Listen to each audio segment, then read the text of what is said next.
Hi, Sean Tackett here, FangoFan Booty Man. Okay. I'm here on my new page, Fango, to talk about a new subject I want to do. The Sarge will be back. The Sarge is coming back, I can promise you that. He's got a whole can of whoop ass he's going to open soon. But I thought, to do my serious political stuff, I would call this a series, Just Saying. Like, hey, I'm just saying that this is why I think that the way I do. And to start off the series, I'm going to start off with a trilogy. First part is called the violence in America, and the entertainment violence in America. First off, video games. Now, this decision was handed down 3 or 4 weeks back by the Supreme Court. The Supreme Court rejects ban on violent video games. And I'm just going to say right up front, number one, I have no problem with adults playing games like Grand Theft Auto and Modern Warfare and all that stuff. I have no problem with that. If grown-ups want to play that stuff, hey, I don't like Grand Theft Auto and them. That's what they want to play, fine. Second, you're like, Shane, you're such a hypocrite. What about horror movies? Number one, I would never take my child to see a horror movie like Saw or Jason or Freddy. I wouldn't take a child, and those are for grown-ups. And about that, Freddy and werewolves and vampires and stuff are fantasy creatures. They're not real. I root for the good guys. A lot of this stuff in the ban of violent video games I'm going to talk about is the perception of women getting raped and stuff like that. And the Supreme Court seems to deem this as entertainment. Listen up. From usatoday.com. The 7-2 decision of the Supreme Court rejects ban on video games. Today, the Supreme Court's striking down California's ban on the sale of violent video games. James Steyer of Common Sense Media, a parents' advocate group, disagreed with the court's First Amendment protection for the video game, saying this is a sanity issue, not censorship. But good old Justice Scalia, Bush's little nominee there, thinks that video games might not be as intelligent, edifying as great works of literature. They deserve similar free speech. He rejected arguments that video games present special problems because they're interactive.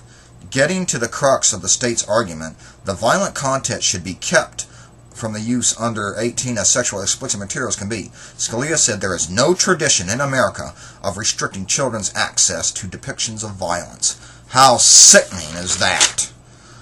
California's law passed in 2005 and signed by then Governor Arnold Schwarzenegger prohibited the sale or rental of violent video games to anyone under 18. It defined a violent video game as one that depicts killing, maiming, dismembering, or sexually assaulting an image of a human being in a way that appeals to a deviant or morbid interest of minors. Hey, I agree with that, and I'm a liberal. Clarence Thomas was one of the justices that voted against it, surprisingly, but his reasoning was minors lack free speech rights under the original understanding of the First Amendment. Screw that. The one I agree with is Justice Breyer. He said the law should have been upheld under a 1968 President Ginsburg versus New York that said sexually explicit materials could be kept away from minors.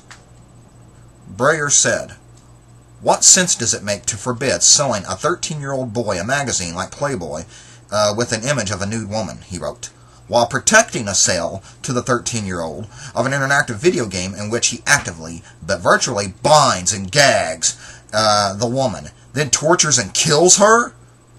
What kind of First Amendment would protect the government, would permit the government to protect children by restricting sales of extremely violent video game only when the woman bound, gagged, tortured, and killed is also topless?" So basically, folks, what the Supreme Court is saying is that raping a woman in a video game, raping her, is entertainment. Watching two consenting adults have sex is obscene. Makes a lot of sense, don't it? But the really sad thing is, folks, the really sad thing is, a lot of Americans think that way too. The justices who voted, of course, Dodo Brain Scalia, Anthony Kennedy, duh. But the people who surprised me the most were Ruth Bader Ginsburg, Sonia Sotomayor, and Ellen Kagan. The women voted for this. They didn't print their arguments, but you can go to the Supreme Court's website and read what they wrote. I mean, it was just such a disgusting thing to me. I didn't even bother. I mean, Scalia said Monday's decision is consistent with high court precedent, including a decision last term. The last term of the Supreme Court voted this, including a decision that the Supreme Court rejected. They rejected a federal law that banned the sale of depictions of animal cruelty. You know, like the dog fighting videos, and you go to YouTube and you see these animals being beaten and stuff. The Supreme Court calls that entertainment. That's sex between two consenting adults obscene. Boy, don't you just love our Supreme Court? And for some reason, Scalia compared his little ruling to Hansel and Gretel. Hansel and Gretel killing their captor by baking her in an oven, states, and then he said that states simply could not keep violent materials from children. That is unprecedented and mistaken, Scalia said.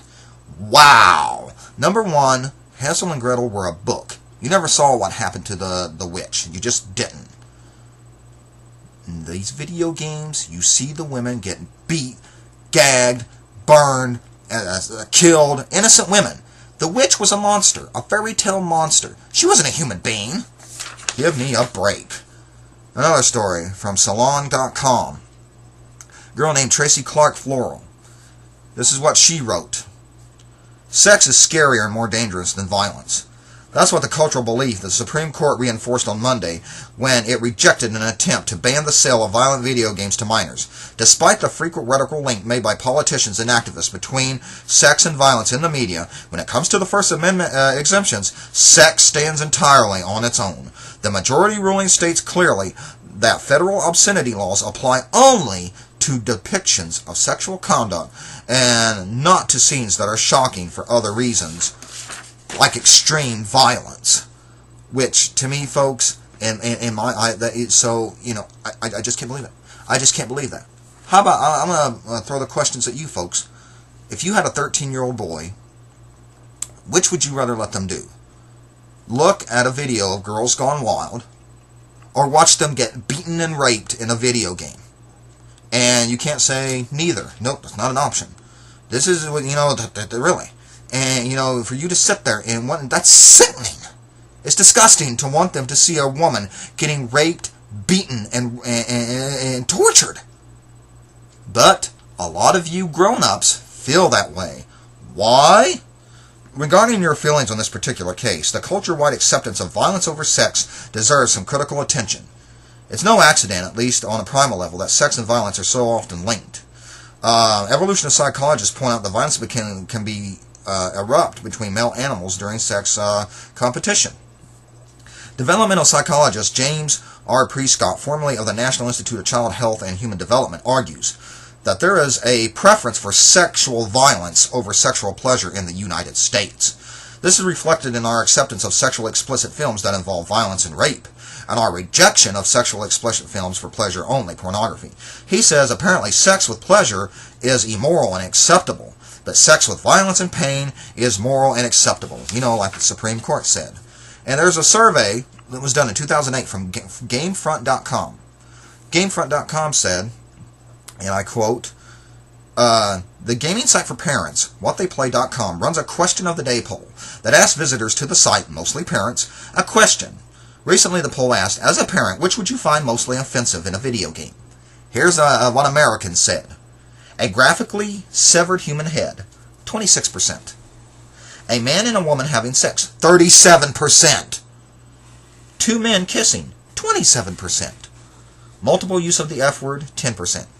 So, folks, people find two men kissing and a man and woman having sex more offensive than a graphically severed human head. Folks, we're returning to the days of the gladiators, the Romans, the bloodlust for this country has, and fascination with the mafia, which is going to be my next video, and violence and stuff is just unprecedented. And I cannot believe that, oh, and here's a little interesting thing, but before I get on to my more, interesting enough though, after results were posted, a Norwegian gaming site decided to run the same poll. Their results were almost exactly the opposite, with 65.8% of the people saying they would be most offended by a severed head. Well, I guess that just goes to show you that countries like that actually have better moral standards than what we do. We're basically barbarians, folks, and that's just the damn truth there, as my brother would say. Going on, that to read from ibitimes.com, there are games in which a player can take on the identity and reenact killing carried out of perpetrators of the murderers at Columbine High School in Virginia Tech. There are video games like this, folks, on the PC. The objective of one game is to rape a mother and her daughters. In another, the goal is to rape a Native American woman. There is a game in which players engage in ethnic cleansing and can choose to gun down African Americans, Latinos, and Jews. And in other games, players can attempt to fire a rifle shot to the head of President John F. Kennedy as his motorcade passes by Texas School Book Depository. Yeah, I remember that video game. There was a big controversy. Some decent people were offended by it. And there's also I think it's Modern Warfare, I forget which game it is, Medal of Honor, whatever, you can play as a terrorist. That's right. Oh boy, the white conservatives love that, don't they? It's disgusting. I cannot believe how this country is acceptable to violence and not to sex. Mafia games criticized by real-life mafia victims, from theexaminer.com. On the heels of Take-Two's release Mafia 2, many victims of real-life mafia violence are speaking out against violence. The daughter of journalist who was killed by Sicilian mafia in 1993, European Parliament member and president of Italy's Association for Family Mob Victims, Sonia Alfano, fights against games that glamorize mafia violence. Well, sweetie, you wouldn't have a chance here in America. See, when women get beat, slapped, and raped in America, we consider that entertainment. Boy, you put nudity or something in there, and oh, that's obscene. And I'll make something real quick here. One last little note. Buffy the Vampire Slayer. One of my brother's favorite shows, one of my favorite shows. CW had so much, people getting their skins ripped off. I mean, there's so much blood and guts. That show was unbelievable. Good show. Nobody complained. One of the show was getting ready to get pulled and get canceled. Why? Because two of the characters who were gay were kissing. Yeah, that's right, folks. So here we are, Mr. Moralistic of America. Because I tell you one thing, there can people out there, my fans can get mad at me, I don't care. I would let my child watch The Girls Gone Wild over a girl getting raped. Because seeing a boob is far less offensive to me than someone getting their freaking head blown off. What's wrong with you, America? You're going back to the days of the gladiators. Instead of the Romans killing the Christians, we're the Romans now, and our children are the Christians, and we should be so ashamed. That's all that I'm just saying, folks. Part 2 of the Mafia, and while America loves them so much, tomorrow. Thank you and good night.